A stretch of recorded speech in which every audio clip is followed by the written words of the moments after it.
Coming up on Roland Martin Unfiltered for Monday, December 23rd, 2019. Roland is continuing his pilgrimage in Ghana this week. I'm Ray Baker. I'll be your host for today.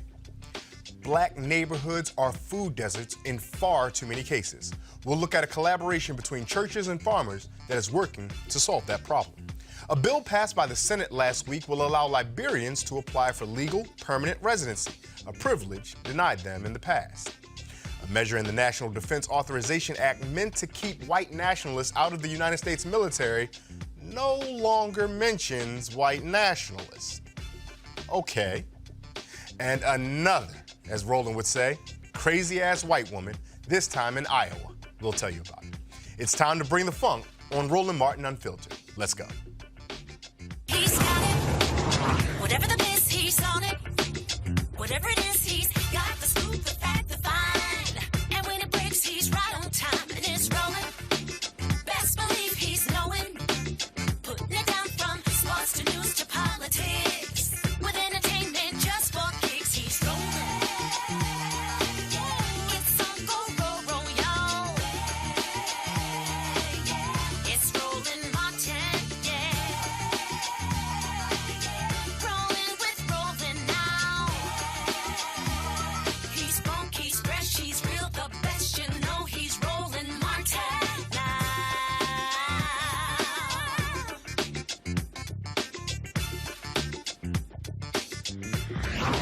Martin. Our brother Roland is still in Ghana, and we have a connection with him now. So now, let's go out to Roland Martin in Ghana. Hey, Ray Baker, glad to see you, man. We are here. This is now day 3 or day 4. Okay, got left December 19th, day 23rd. Okay, fine, it's day 4. Here in Ghana, year of return. I actually have run into a number of fans of the show, folks from the United States, from Canada, from the UK, brothers and sisters from all over the place. And so that's what we have been seeing now. I'm going to play some video for you guys. Here's some video of yesterday when we took a canoe ride from Cape Coast slave dungeon to Elmina slave dungeon. Very few people take this ride, and so we wanted to just show you some of that experience.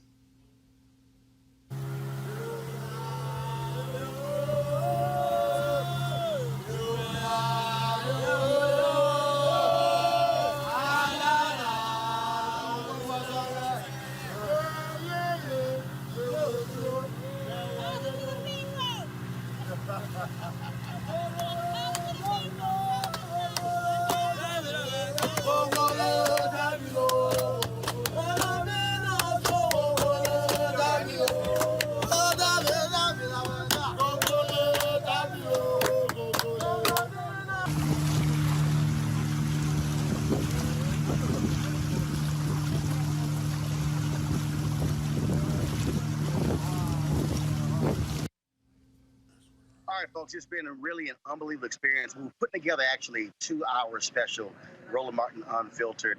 Just some amazing stuff that we've gotten here. Joining me right now is Sheena Mead. Of course, you've seen Sheena on the show before. Activist out of Florida, her and her husband Desmond Mead, leaders behind Amendment 4. And so, Sheena, you hit me up about doing this, coming with you guys. It was fun. Just so far, your thoughts? This is your first time, right? It's my first time touching motherland. You know, the original thought about coming is like, because we work so hard, you work so hard, like us trying to educate and liberate our people and fight, and we thought we needed a sabbatical retreat to connect with God and our ancestors, and the connection is something I could never have imagined. I'm trying not to get emotional and let my eyelashes fall off on this TV screen because I know all your millions of viewers are watching. But even tonight, it's just been a missing piece of history that is missing from our education system back in the States. Our people just don't know. I feel like when you know where you come from, you know where you're going. And I definitely have clear direction more on my purpose, what we need to do as a people, as Black people, how we help our motherland here. And it just feels good to be home. Like when you go home, you feel good, you feel safe, you feel secure, you feel good. And that's how I feel right now. I feel like I'm home. And I just can't wait for my children. I just can't wait to come back and talk about it more. And I'm so excited that you've been able to even broadcast this experience. At first, to be honest, the transparent, I was like a little trouble because the cameras and talking about it. But then I thought about the world needs to see what they are missing. We've been just whitewashed what's happening here in our mother and our continent. And I'm thankful for you, sharing with the world what we're experiencing, because people need to come back home and experience this. I mean, I am so surprised at the amount of people that have actually came home with their children. Today, leaving the hotel, we saw a couple that was at the Rabbi's restaurant, and they were from Toronto. And he said, it feels good to be able to be here and not be worried about getting shot by the cops for my children. And that hit me. And I'm just wondering, like, we got changes to make at home, and so I'm just honored to be here, looking for more of the experience. My spirit's been open and my eyes have been awake. Like, my eyes has opened and my spirit has been awake. Now, where we are, folks, we're here in Kamasa. We just had a spiritual experience here. One of the faith leaders here. We're going to have Dahlia, who's with God Box, who is explain step on, come on. So tell the folks who are watching exactly what we just finished here. First of all, folks, I live streamed it on Periscope, but also on my Facebook page. It's a longer video on the Facebook page. But go to the Facebook page. You can check out the video. But tell folks exactly what we just experienced here. So we experienced a traditional ceremony where the priest and his priestesses get into the spirit, and then they pretty much call us on to come in and do a dance with him and to connect with him and to take us back to our roots, which is very essential because this is exactly where we come from. So this is a very important event for all of us and for our brothers and sisters that are coming home. And for the God Box tours, it's extremely important that we let our brothers and sisters experience these things. So there are a lot of people who are doing tours, people who want to come to the God and return. Y'all have put together something different that is a very clearly defined spiritual tour as opposed to just coming to see God. Exactly. That's very important because without the reconciliation, without the reconnection, there's no point in just coming back to see because there's something happened. Historically, something happened and we need to reconcile. We need to bring the brothers and sisters back together so that we can begin this process of healing and that's pretty much. Now, you're from where in the United States? I was born in Oakland, but my parents are from Hey, but you've been here for how long? 10 years. 10 but years. off and on all my life, but I've been living here permanently. Okay. Well, look, it has been certainly great. Today was, I don't think you can describe going to the river where slaves. So basically, folks, again, when y'all see the video, we posted some of it on social media. So go to my Instagram page, Facebook page, and my Twitter account. I can't wait till you actually see this special we're putting together. And so when the enslaved Africans were captured in northern Ghana, they were literally marched and changed 300 miles. 300 miles. And they went to this place where they took their last bath of freedom. They would take the bath, then would be branded, and sold, then march another 31 miles to Cape Coast Castle. And the crazy thing is that, in talking to the tour guide, many of you know Dr. Naeem Akbar. So in 2005, his group was here. And what we did was we just simply went to the edge of the water and just put our hands in the water and then washed our hands.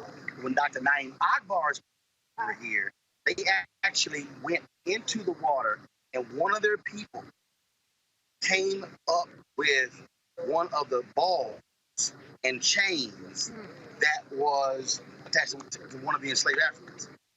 Okay, let me explain it to y'all again. Hundreds of years after these enslaved Africans went into that water, clearly a slave died in that water. And then once their body essentially withered away, the chains came off of their body. And so when Dr. Akbar's people were here in 2005, they actually hit one of those balls and chains. And they gave it to the place there. And then we actually tried to photo up some video of it. And they have it in a box.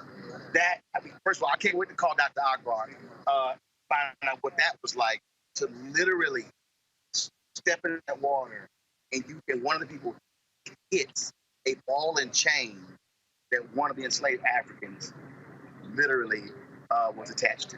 When we were at the water, it was so peaceful and the water was flowing and tears just rolled down all of our eyes. It was just troubling to know that our ancestors were dying there.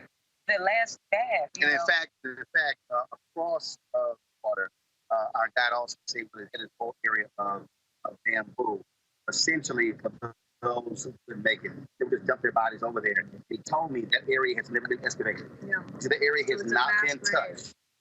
He said it will never be touched. They will never go over there to excavate to see if there are any bones there. He said it has not been touched since those slaves were marched through there. A lot of history here. I mean, it's not in our books. It's not in our educational books back home. We're not talking about. But what I've learned on this trip, a lot of things that we do at home are actually traditions that came over. And so, this was a drum line from HBCU right here. not even that, it was church. The sound, and think the age. I'm thinking about the things that we used to laugh at our grandmothers. That we used to say, "Oh, that's what are you doing?" Now to know the significance of it, and I feel almost like a pride that my grandmother was passing it on to us. She didn't know, but now we know. And this is what the year of return is. It's about knowing where you come from, knowing the traditions, the symbolism. And so I'm definitely gonna make sure that bring that back home. And I'll say this: the last point. A friend of mine, she sent me a photo. It's really on your cover from Donna, and she's actually on a pilgrimage to the Holy Land. And the thing is, there are any number of people who go on the pilgrimage to the Holy Land, and they literally retrace the steps from biblical days where Jesus walked as well. Well, this is actually living history, where you're walking and you're retracing those steps.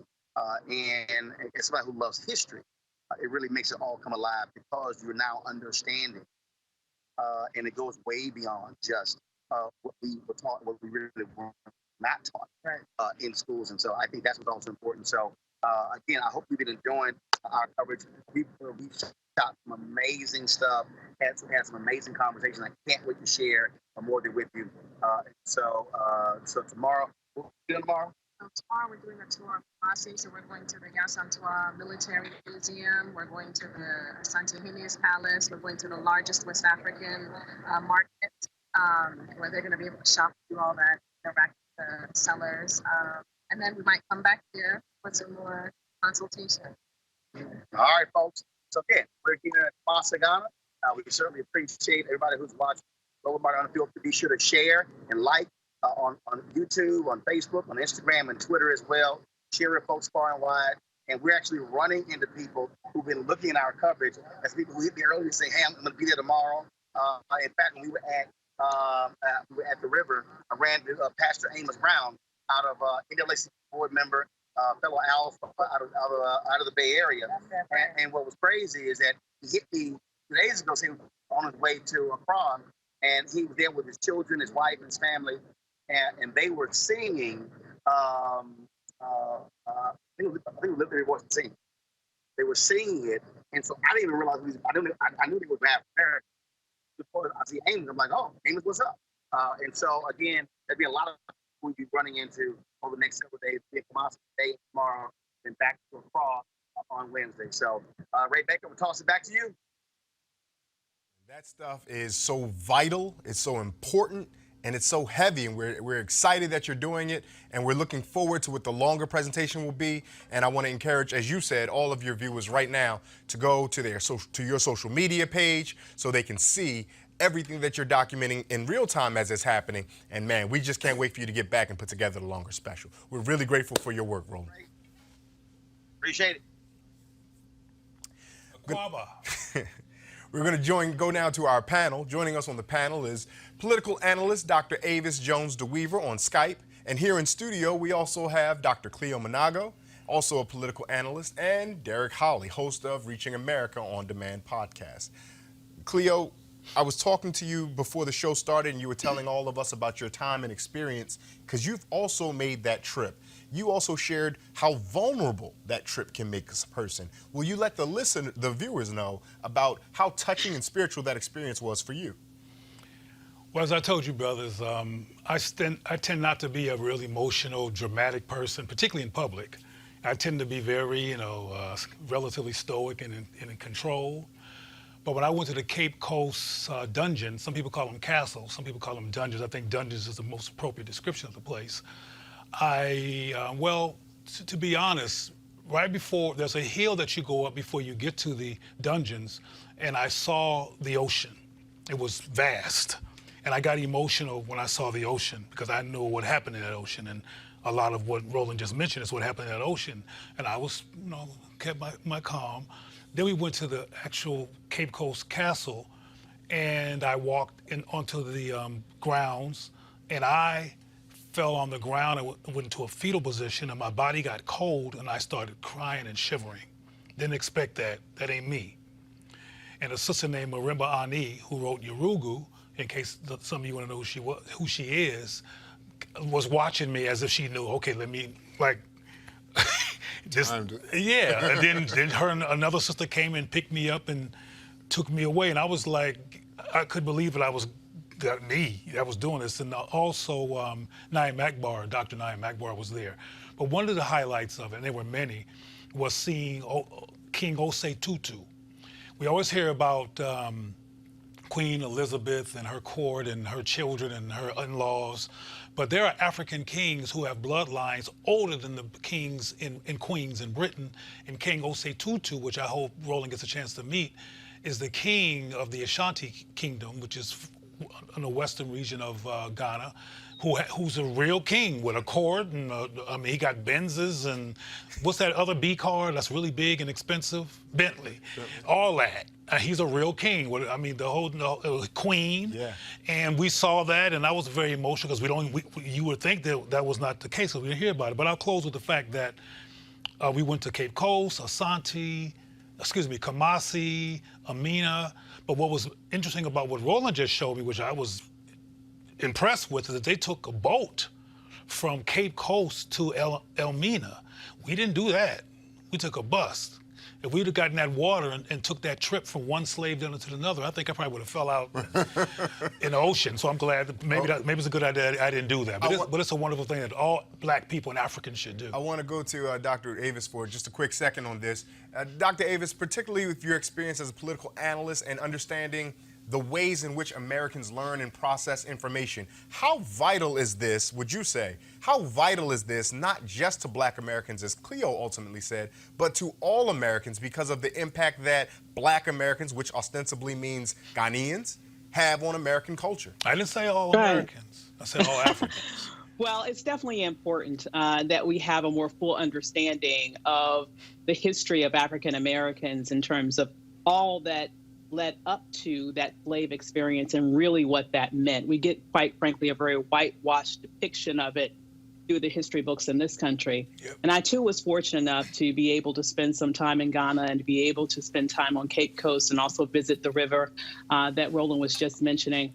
And I have to agree with my brother there that it's an educational experience, absolutely, but it's also an emotional experience and a spiritual experience. And, I am someone who, I kind of describe myself almost like my natural tendency is to be a Spock-like, very logical person, but when you're in that space, the spiritual reality of that connects with you. You can feel the pain, the emotion, the sorrow, the hurt that took place in those spaces that were bathed in cruelty and evil. And you really have to be there to really get the full sense of what I'm talking about. So I just want to echo what Roland mentioned a few minutes ago. This is a pilgrimage that every African descendant throughout the diaspora needs to take. Because you need to know from whence you came. And you need to connect with it not only intellectually by reading about it in books. You need to connect with it spiritually by being on the land, by stepping your feet in the water, by taking those steps that your ancestors took so that you can feel what your ancestors felt and be able to connect with them throughout the spiritual connection that we all share with the universe. That's impactful words, impactful. And I hope that all of the listeners and viewers truly take to heed what is being said. Particularly, I would just like to opine that we have two folks who are esteemed PhDs who themselves describe as left-brain rationalists. talking about being overcome with the spiritual and emotional experience of being there. I think that's a good place to leave that particular point of our conversation. We're going to take a quick break, and when we come back, we'll have all the rest of the news about what's going on here in the United States for you, right here on Roland Martin Unfiltered. We'll be right back. You want to support Roland Martin Unfiltered? Be sure to join our Bring the Funk fan club. Every dollar that you give to us supports our daily digital show. There's only one daily digital show out here that keeps it black and keep it real as Roland Martin Unfiltered. Support the Roland Martin Unfiltered daily digital show by going to RolandMartinUnfiltered.com. Our goal is to get 20,000 of our fans contributing $50 each for the whole year. You can make this possible. RolandMartinUnfiltered.com. Marijuana momentum continues. Our friends at MarijuanaStock.org have already reached more than half of their funding goal for the hemp CBD investment. That's right. If you want to take advantage of this great opportunity, you need to do it now because it won't last much longer. If you don't know, I'm talking about the hemp plant, the good cousin to marijuana with a much higher concentration of CBD. That means hemp gives you all the medical benefits of marijuana without getting you high. Also, hemp farming is now legal in the U.S., creating one of the largest commodities worldwide. It's an incredible investment opportunity. And that's where the folks at 420 Real Estate come in. Their business model is very simple. They buy land that supports hemp CBD grow operations and lease it to licensed high-paying tenants. That's right. They are hemp CBD landlords. Now, you can get in on the action by simply joining their crowdfunding campaign, investing as little as $200 up to $10,000. Again, $200 up to 10 grand. Now you must do so before the fund is closed. To invest, go to marijuanastock.org. That's marijuanastock.org. Food deserts are areas in which residents are hard-pressed to find affordable, healthy food. Those are most often found in poor urban neighborhoods across the United States, all those pretty words for black. With few supermarkets or farmers markets, it's easier to find a Slurpee than a smoothie, and cheaper to get the Big Mac than to grab dinner at the salad bar. Well, the Black Church Food Security Network is an association of congregations, farmers, food advocates, and community activists working together to create an alternative food system in the Baltimore metropolitan area and beyond. Joining me now to talk about that is Pastor Heber Brown III, the organization's founder, and I'm grateful to say my pastor. Pastor Brown, thank you so much for joining us here on Roland Martin Unfiltered. Thanks for the opportunity. So for folks who are unfamiliar, tell us what the Black Church Food Security Network is. Certainly, yeah. It's an effort to organize the vast resources that Black churches own and connect them with Black farmers and Black communities to create our own community-controlled food system, because we recognize that we cannot have really control over our health as a community until we have power over our plate as a community. And so we're excited to be doing this work. You also bring in the black farmers there. We remember, those of us who cover politics, remember that some time ago that black farmers were needing a settlement from the United States government for all the years of racial discrimination, and yet it just the can got kicked down the road. How vital is it to you all to be doing business directly with the black farmers themselves? It's critically important. I talk to farmers all the time, many of them who are right there on the edge of giving up farming because they just cannot support themselves or their families. But what the Black Church Food Security Network now is able to do is not only buy our produce and products from them, but we're able to give them a lifeline, because we need the next generations of their families to also grow food, feed our communities, and they need our support to be able to do that. We're glad to be in that position. In a prior segment, we were looking at Roland in Ghana, and one of the folks he had with him talked about the cultural continuity of some of the activities she saw in Ghana and things that are happening here in the United States. Here locally, though, we know black folks have been farming in the United States, and quite honestly, involuntary in many times, for a very long time. So what are you learning about the black experience of farmers from the folks that you are working with? Well, I'm learning that farmers are some of the most courageous, genius, intelligent, and brave people that I've ever met. And really, you know, having a doctorate of ministry degree, going through the school, going to classrooms, certainly honor academia.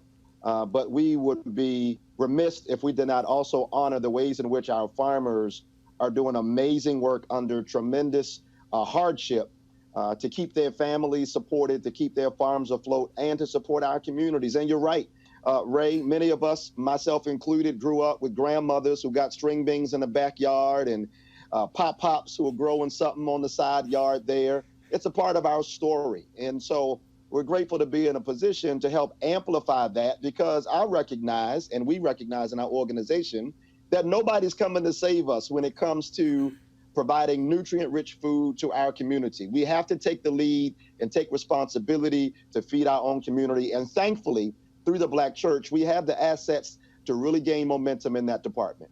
Well, Pastor Brown, what do you say to those viewers or listeners who think to themselves, I like what it is you're doing, but I'm not one particularly for church? How do you incorporate those other members of the community into what it is you're doing? Certainly, you don't have to be for church to be for sweet potatoes, collard greens, broccoli, kale, and herbs. I mean, the reality is this, that food is a great equalizer. The reason why I love doing this work and helping churches to start gardens on their land, helping churches to host many farmers markets inside of their facilities, is because food does not have the same doctrinal debates. It doesn't call forward our tendency to try to put stakes down in our theological claims and argue that we're right about the divine. No, food recognizes, or we recognize in food rather, that we all need it. And so we might as well, particularly as Black people, work together to feed our own communities. I'm grateful to work with Muslim communities, Christian communities, those who don't claim any religion at all, because the reality is it's something we all need. And here's another reality, Ray. Collectively, the largest landowner in Black America are Black churches. And so I don't go to people and try to convert them to the faith. I try to get them to see from a socio-political standpoint, land, money, buildings, church vans, and people are all under the umbrella of our Black churches, no matter the denomination. And it makes sense for us to organize through these spaces for our collective need. The Black church, Pastor Brown, has long been a source of activism for Black folks, but there's been some criticism of the Black church in recent years that it's not doing that. How do you push back to those who say, well, Pastor Brown, your job is to preach and leave the socio-political stuff to other folks? Sure, yeah, I would say that from the very beginning, from the earliest African-American Christian denominations in this country, the African Methodist Episcopal Church and many Baptist churches, pastors and religious leaders in our community did not have the luxury to ignore the pressing needs of our congregants.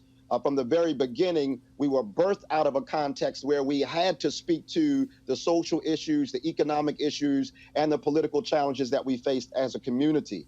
And so other communities might have that luxury just to think about Sunday morning and when I die, where I'm going to go. But as a Black pastor who is faithful to the tradition, or striving to be faithful to the tradition of people like Reverend Vernon Johns, Reverend Albert Clegg, Reverend Minister Nat Turner, and so many others, I have to be committed to serving the holistic needs of the people that I'm blessed to share life with.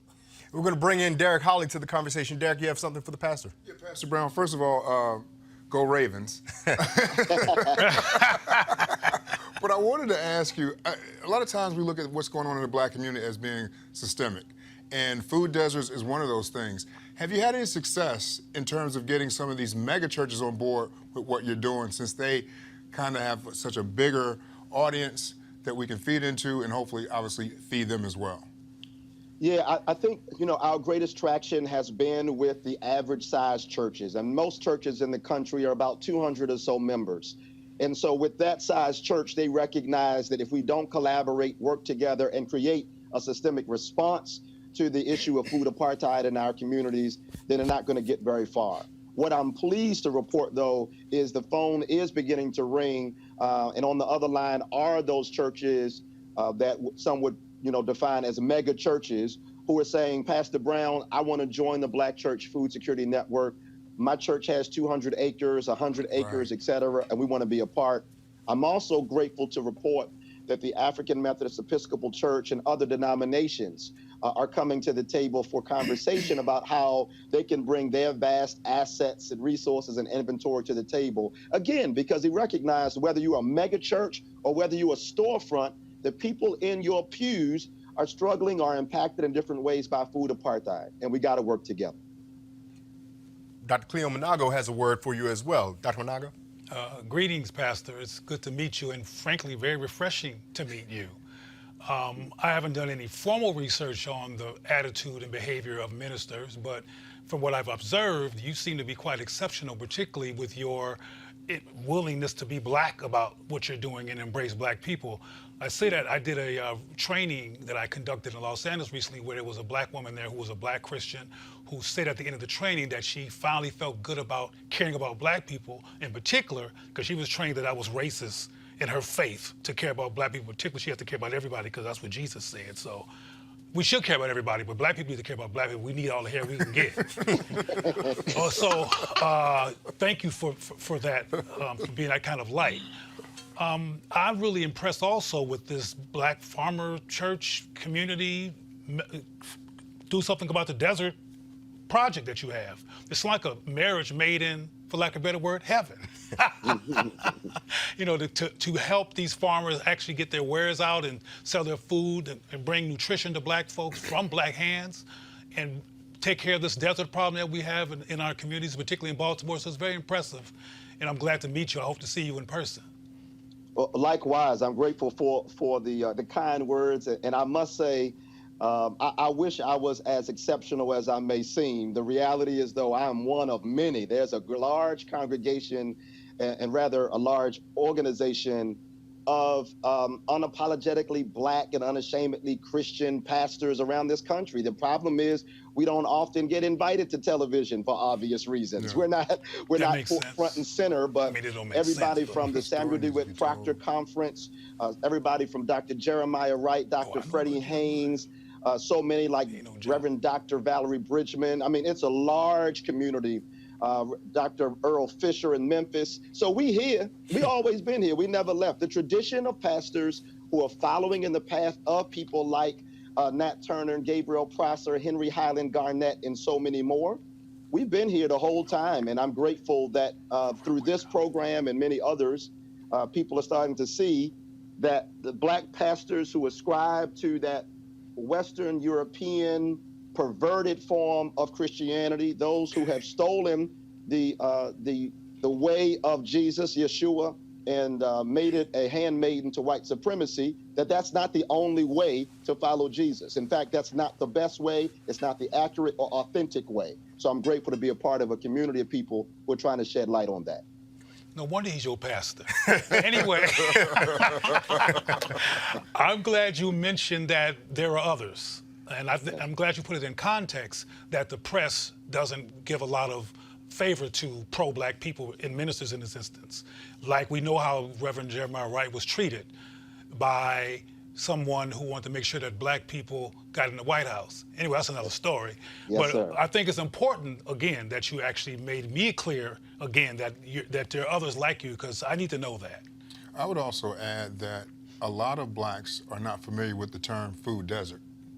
And so, even if they're in the desert. Even if they're in the desert. They don't know it's a desert. They don't know, they've never heard that term food desert. So if there's a way, Pastor, I can assist with you in just getting the word out with just about food deserts, maybe we could pen an op-ed or article, something like that, they could run in a black publication that talks about food deserts and the network. That would be something helpful, and I'd be willing to do that. Pastor Brown, I do want to ask this question. Folks are hearing that you're from Baltimore and you have the O's hat on and all of this about Baltimore, but the Black Church Food Security Network expands beyond. Would you let the listeners and viewers know more about the work that you guys have done outside of Baltimore and the reach that it could potentially have should you get more partners?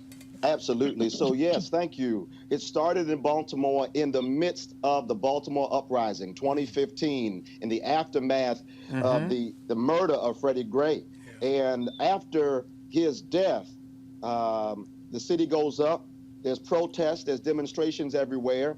In some of the communities that were near the epicenter of the protest, their corner stores were shut down, public transportation was stopped, a curfew was placed on these communities, and the phone at the church started ringing because people knew that Pastor Brown and Pleasant Hope Baptist Church grows food.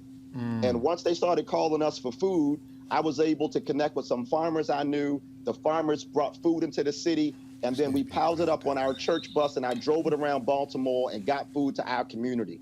After a couple of weeks of doing that, we realized that we had a systemic response to the issue of food insecurity in our community. Since that time, though, I've gotten calls from pastors in Ohio, North Carolina, Virginia. We're spreading out well beyond now. We have partners as far south as Georgia and Tennessee, as far north as Ohio, as I stated. The calls keep on coming, the emails keep on coming. And listen, I'm not trying to fly into any city or any other pastor's congregation and be a Superman.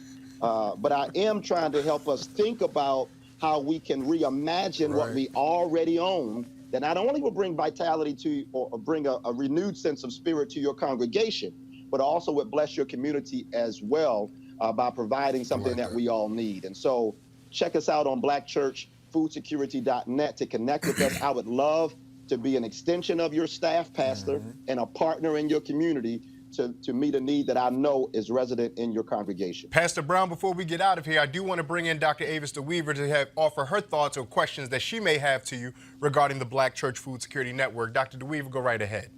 Yes, I just want to say this is amazing. And it's funny because this show is like echoing my life in so many ways. I'm a descendant of farmers. My grandfather was a farmer. And though my father had a different business, we also raised all sorts of fruits and vegetables on our land. I remember picking corn and string beans and watermelon and all of that we grew, and essentially in our backyard, in addition to raising tobacco and selling tobacco as a side business as a child. So, you know, this resonates with me on so many levels, but it also resonates with me when I think about the fact that you are addressing the very important issue of food deserts in our communities, where oftentimes we pay so much more for food that's so much less healthy than foods that's available in other communities.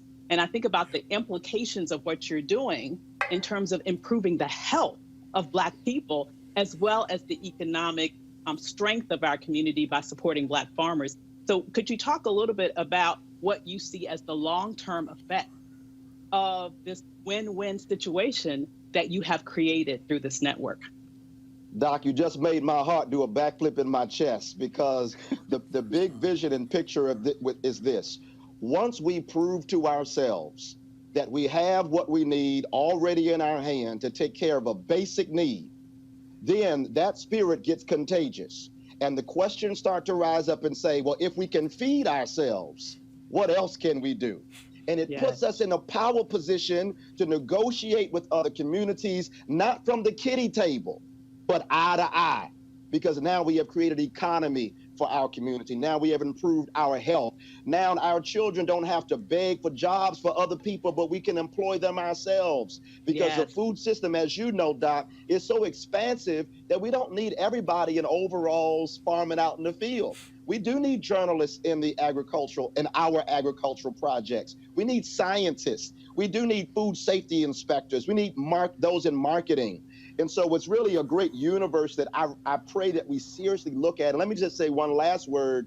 I'd be remiss if I did not uplift the work of a wonderful organization called Black Urban Growers. And Karen Washington, who's one of the founders of Black Urban Growers. She pushed us recently, me in particular, with the term food desert, because she said that term gets lobbed into our community from the outside. And it's a deficiency model that doesn't allow us to look at what we have in our hands. So she chooses the term food apartheid to really recognize that it's not just distance to the grocery store that's the issue, but it's also the history and legacy of redlining that is still alive and well in our communities. It's economics, it's gender, go on down the line.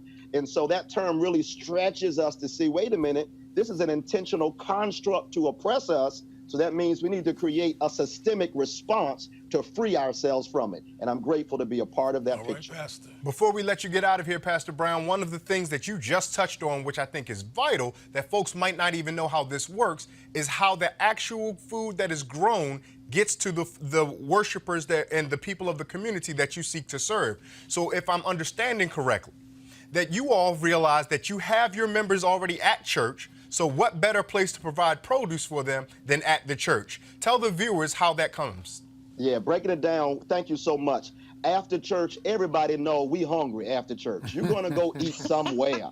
And the reality is we take our dollars and we go put it in stores and places that are not committed and are not advancing the interests of our community. And so how this plays out, for example, at my church, right after the benediction, I have the farmers and the vendors lined up in my multi-purpose room, and every black church got a multi-purpose room. Right after the benediction, the congregation comes out, they go into the multi-purpose room, they buy directly from farmers, they shake the farmer's hand, they can ask questions about how it was grown. They also support other food-related businesses, but it all happens right there on Sunday so that people have that opportunity to support right there, right after worship. And our seniors love it because they get the chance to get their produce right there at the church and go home without making extra stops. And so finally, let me say real quick, also to make this happen, it means I drive south and I go and I visit black farmers at their farms. I pick up produce from them. And I say that because I think it's important for any pastor watching me that if you're looking for like a microwave solution to our systemic oppression regarding food apartheid, then you're going to be holding your breath a long time. We got to be willing to reimagine how we show up as pastors and what it means to be in ministry. It has to go far beyond the pulpit on Sunday. And I invite you to join me in reimagining and praying about what the image of a pastor needs to look like for the sake of our people today and in the future. Pastor, this is a digital platform, so if folks want to find and follow what it is that your organization is doing digitally, please let them know where they can do that beyond the website. Absolutely. So you can find us on Twitter and Instagram, Black Church FSN, as in Food Security Network, Black Church FSN. And you can find me also on Twitter and Instagram, Heber Brown, Heber, last name Brown, spelled like the color. I'd love to connect with you, and I appreciate this opportunity. Pastor Brown, thank you so much for joining us here on Roland Martin Unfiltered. Thank you. I wonder if the pastor realizes or understands something called candomblé. Are you familiar with that? Go explain for the viewers. Candomblé is church in Brazil. Mm-hmm. And a candomblé is a spiritual experience where they bring food.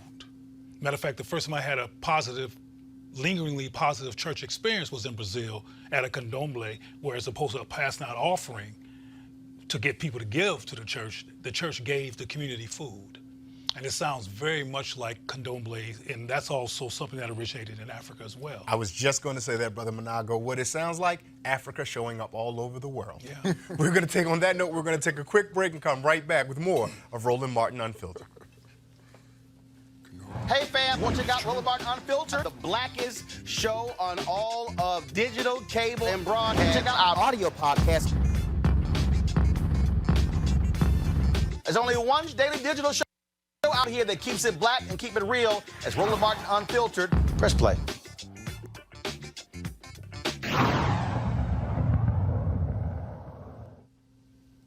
Some news you need to know. For more than 20 years, thousands of Liberian immigrants living legally in the United States have only been able to plan their lives in increments of 12 to 18 months under short-term humanitarian programs that exist at the president's discretion, leaving anything to this president's discretion. That is until last week, a provision buried in a defense policy bill passed by the Senate and will allow Liberians to apply for legal permanent residency. Democratic Senators Jack Reed of Rhode Island and Tina Smith of Minnesota led efforts to include it into the bill. Going back to our panel, political analyst Dr. Avis Jones-DeWeaver on Skype, and here in studio with us, Dr. Cleo Manago, and also a political analyst, and Brother Derek Howley, host of Reaching America On Demand podcast. Dr. Avis Jones-DeWeaver, I'm going to start with you on this. Do you think does this specifically let us know how so many of our senators probably don't read the bills they're passing? Good question. I think it does tell us that because I highly suspect that if they had, they would have tried to pull it out. But thank God it slipped through because this is a long overdue advancement to make sure that the Liberian Americans who are here can apply to be able to stay here permanently. A lot of them came here actually fleeing a huge civil war in that nation that literally was a human rights atrocity on steroids. So they had to come here to save their lives. And so it's wonderful to see now that finally we have some advancement in Congress that looks like it's going to be able to create a situation for them where they can be safe for the long term. Derek, how do you imagine that this changes the way that Liberian Americans either think about the United States as their new home, perhaps, or even just think about themselves, their lives, and their families moving forward? Well, I know a couple of people who have been waiting on this particular piece of legislation to come down. And so it's been very, very important to them having to not know what's going to happen or take place from year to year. So it's been a big deal for them. And so I would say that I do think the senators do read this bill, okay? They saw it, because this is the same bill, okay, that we're going to talk about in a little bit later about another thing that was in there. Yeah. That, they may not read all of it, because it's the same bill that took out that piece. So I would say that it's a great piece of legislation. And believe it or not, it came under the Trump administration. And this bill, something like this, has been pending for decades now. And so the Trump administration pushed this thing through. Now, maybe they didn't read, everybody didn't read it all, okay? But it did go through. I think it's going to help a lot of people. Broken clock, Derek. Broken clock. Cleo, your thoughts on this? Yeah, I agree with you. I tend to think they probably did read it and did like this, and went on to the next thing because it was Africans. But this is an interesting full circle because, the United States created Liberia. Yes. That's right. And those wars that Dr. Avis referenced are not necessarily independent. There's external irritants that are keeping the war there. It's a similar vibe to what's happening in Haiti in terms of keeping stuff going on because they don't want black people in the West outside the United States to be independent and powerful. But it's an interesting phenomenon that they finally get to become American citizens. But again, a lot of people don't know that Liberia is really a United States creation. There you go. And that they were formerly enslaved and went over there under white folks' tyranny to be controlled over there. I mean, Liberia is named after a white general.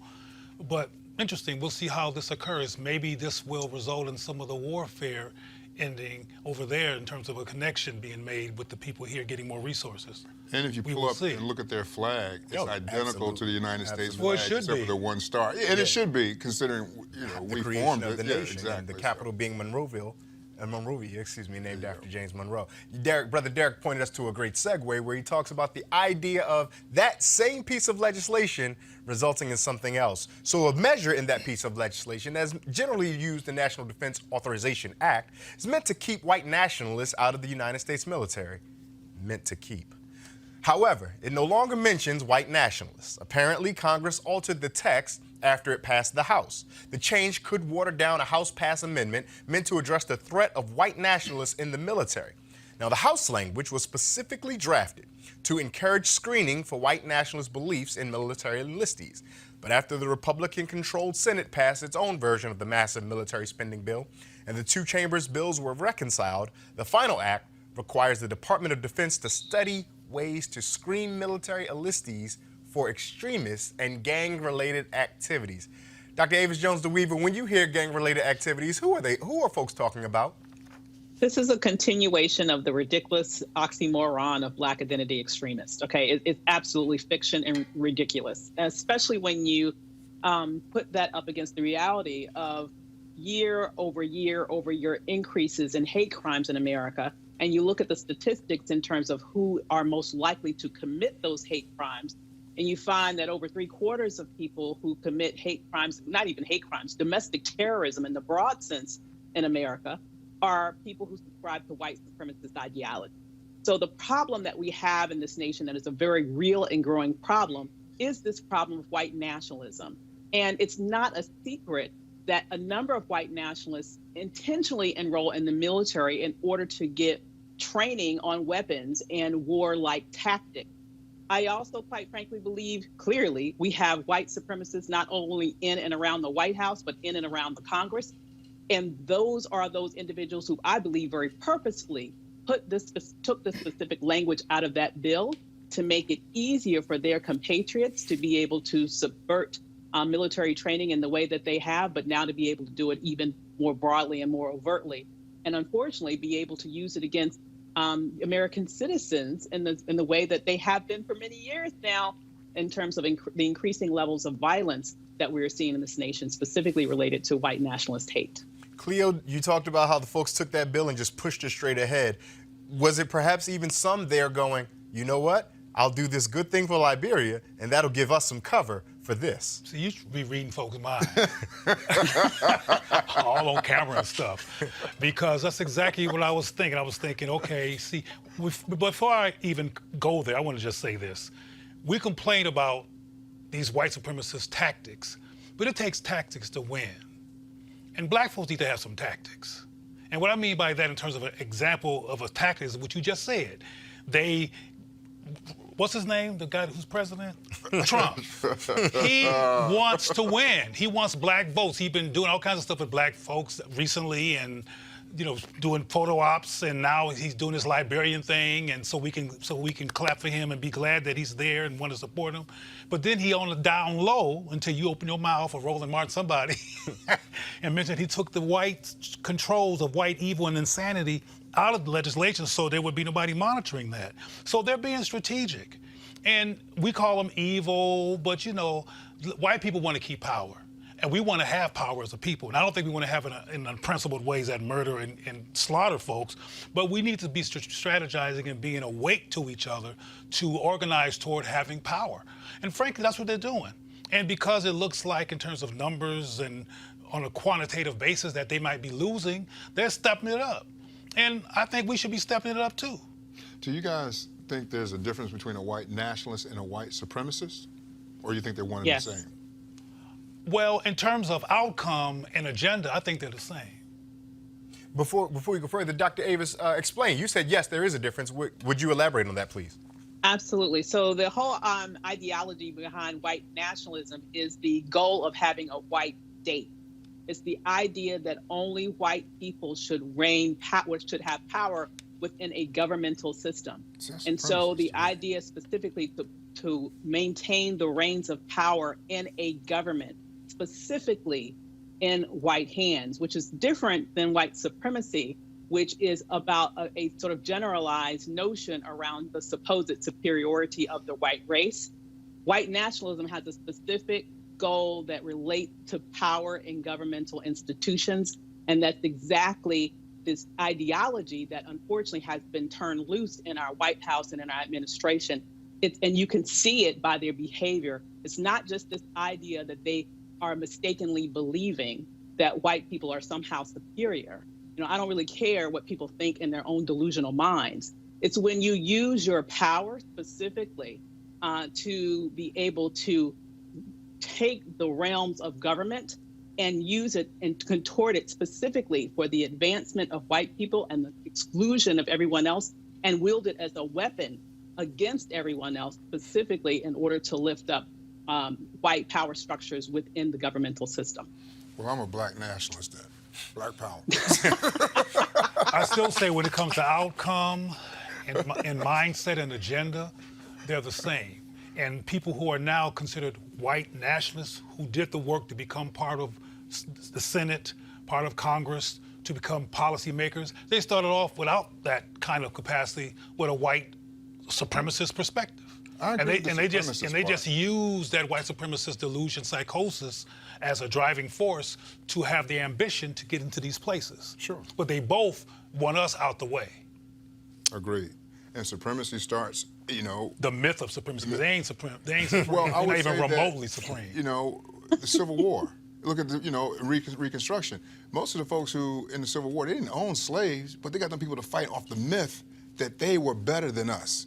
Hence the white supremacy movement that started back then and it continues to exist to this day. Mm-hmm. The supremacy predate the belief or the myth, as Dr. Cleo offered. Delusion, grandeur. Absolutely, that dates prior to, and there have been some important work and research that's been done about it. Cedric Robinson's written brilliantly about it, CLR James, and currently Howard University's Dr. Joshua Myers gives a talk largely about, right now because of 1619, the year of the return, he gives a talk that gives work predating the 1619 and the way that Europeans had been working to enslave Africans, bring them to what they would later call the new land in that space. Gotcha. Something for our viewers to consider on this last note about this.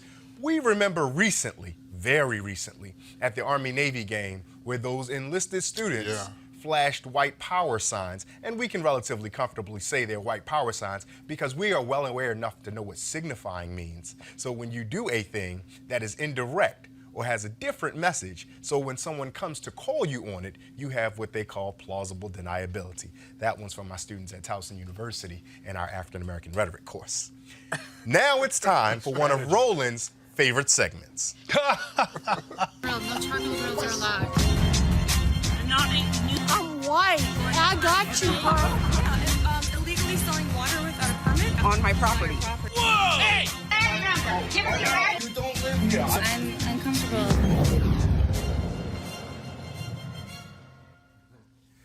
So this is about Nicole Marie Poole Franklin. Got enough names there.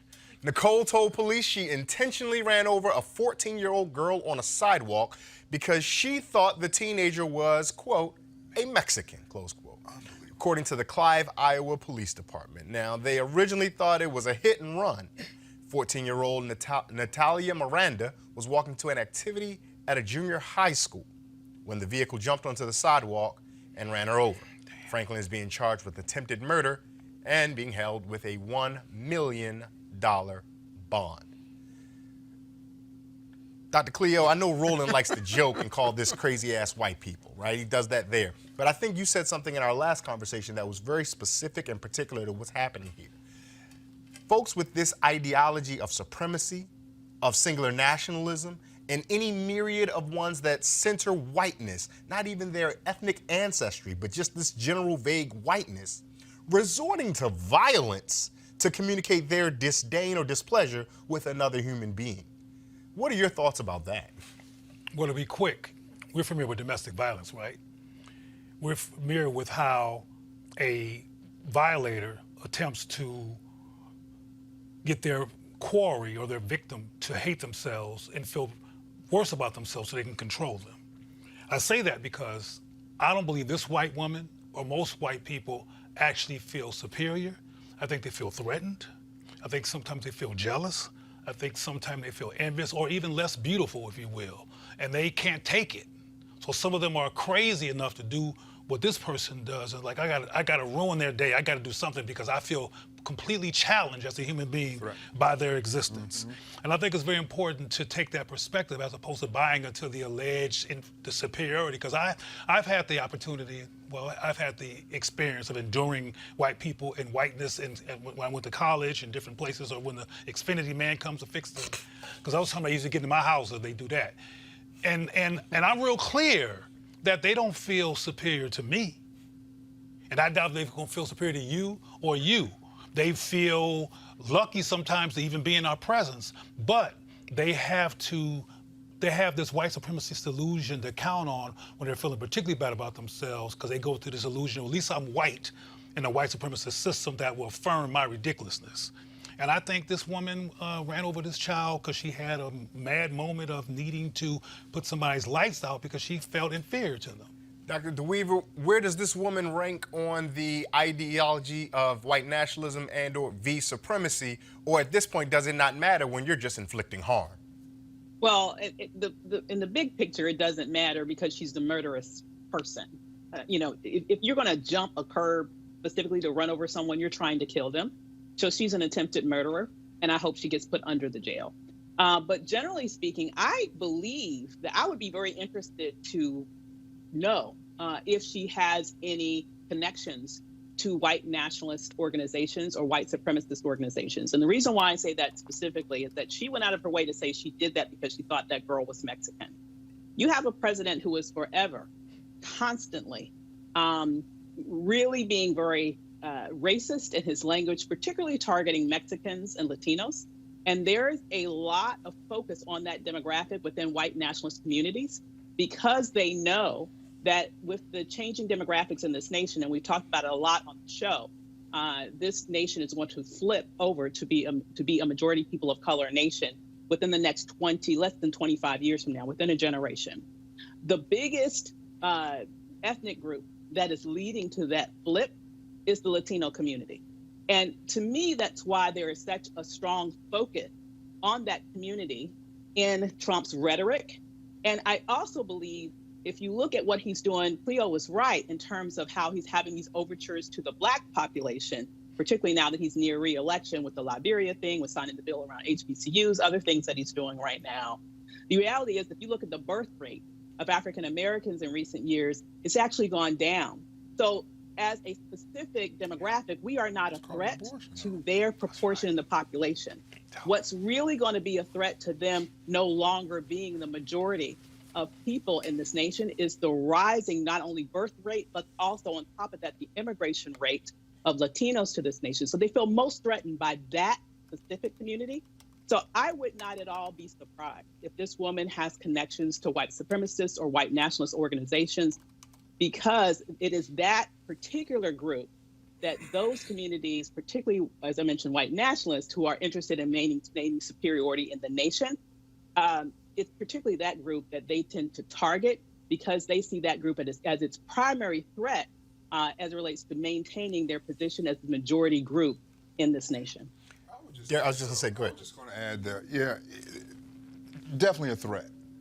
But I don't think it's just white people that feel this way. Because we can go right down to Fort Washington, Maryland right now. I just had a conversation with a young lady who screamed out, a black woman who's told this Latino, go back to your country.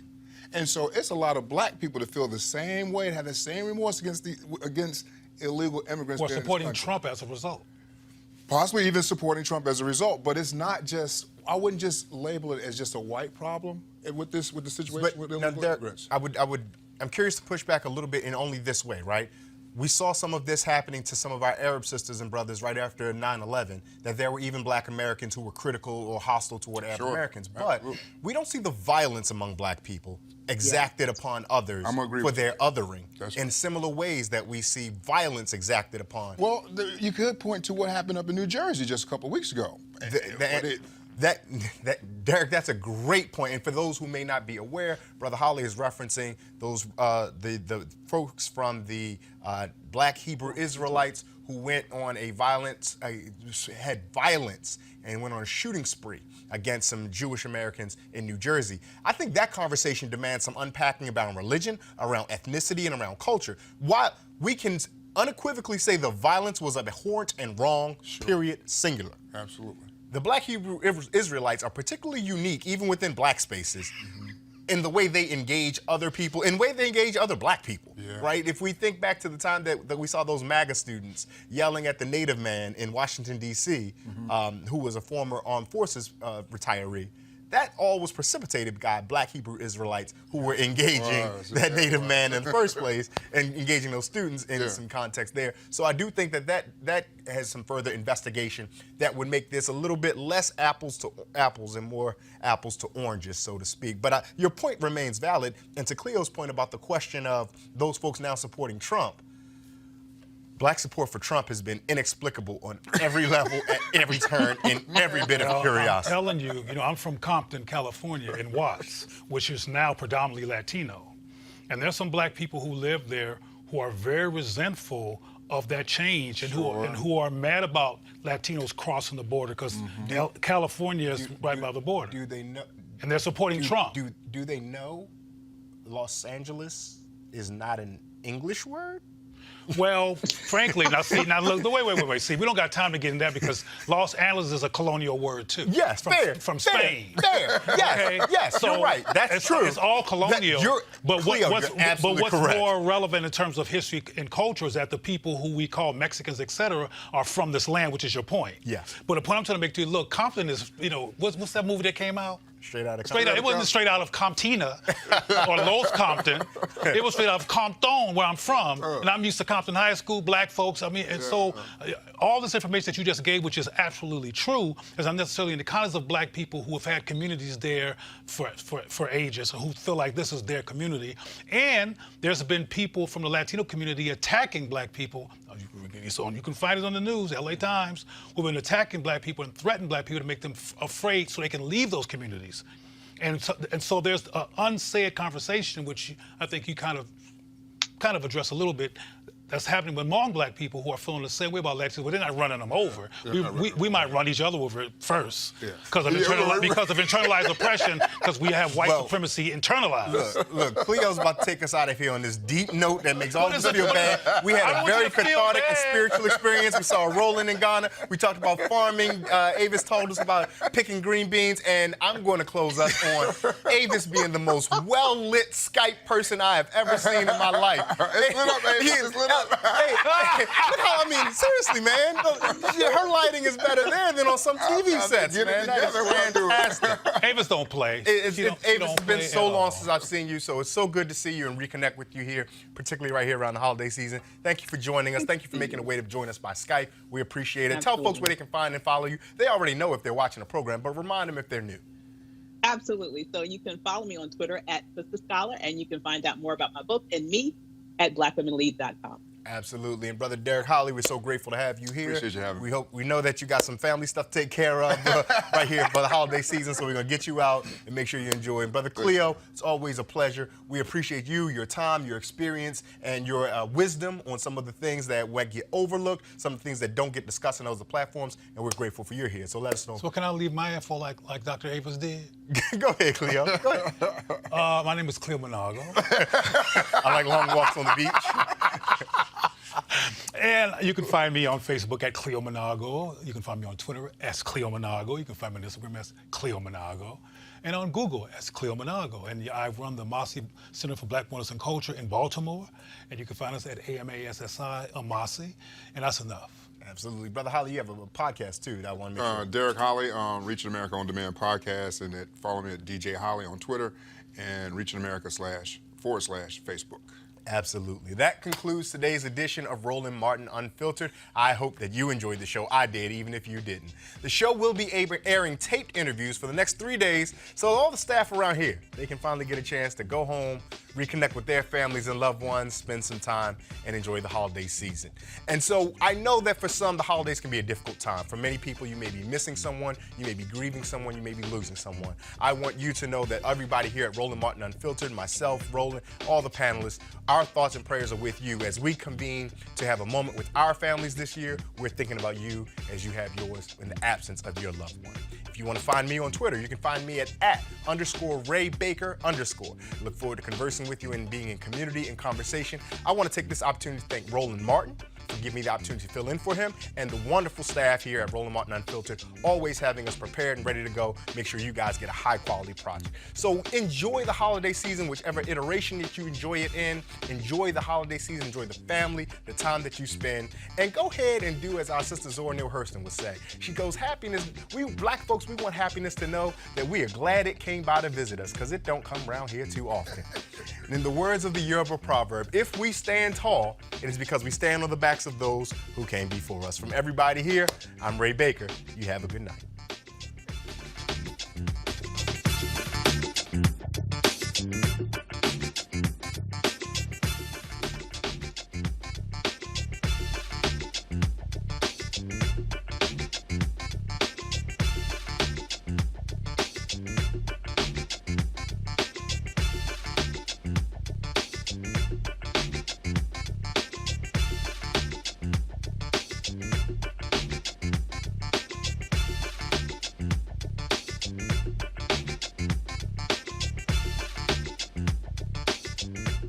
You want to check out Roland Martin Unfiltered?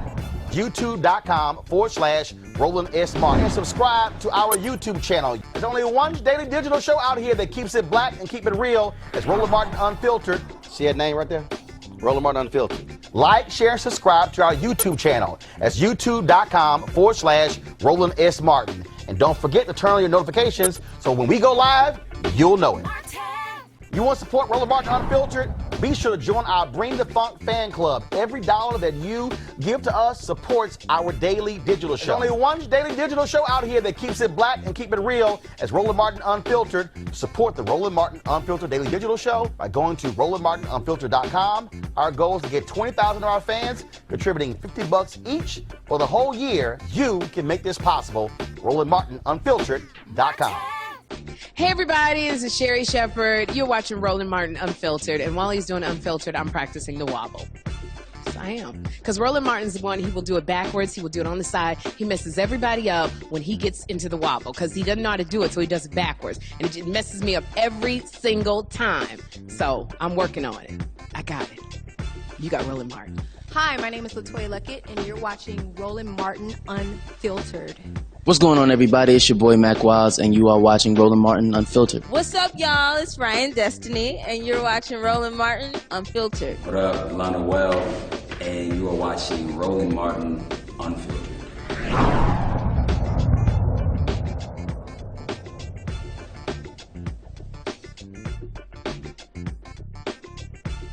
Hey fam, want to check out Roland Martin Unfiltered, the blackest show on all of digital, cable, and broadcast. Check out our audio podcast. There's only one daily digital show out here that keeps it black and keep it real. It's Roland Martin Unfiltered. Press play.